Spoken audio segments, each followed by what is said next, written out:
Crowds are expected to line the route, and the event, along with simultaneous processions in Cardiff, Belfast and London, will be broadcast live on television.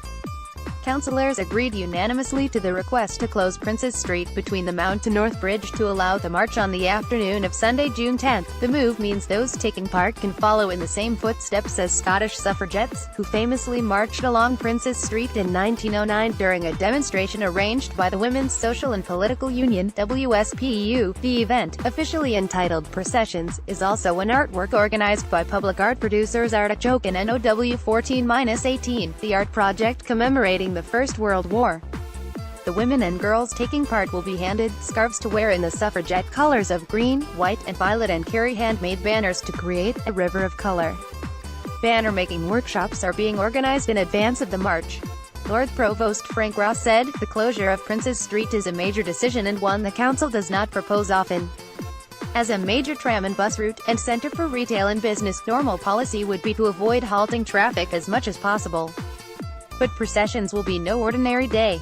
This is going to be a unique historic occasion where thousands of women and girls from all backgrounds and parts of the country can walk together, not only in remembrance of Scotland's suffragettes but in unity for further gender equality.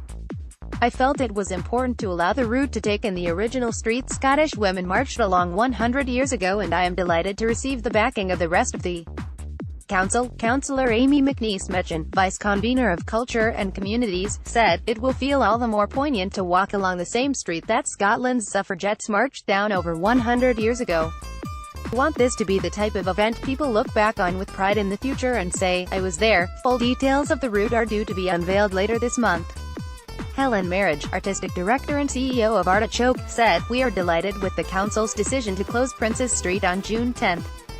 We want Processions to be the largest mass participation artwork made up of women ever seen in the UK, walking together in the green, violet and white wraps we'll distribute.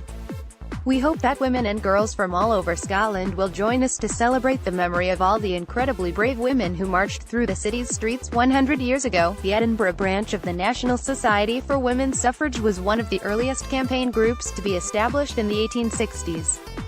The long struggle for women's suffrage led to the passing of the Representation of the People Act in 1918, which gave the vote to all women over 30 who met minimum property qualifications.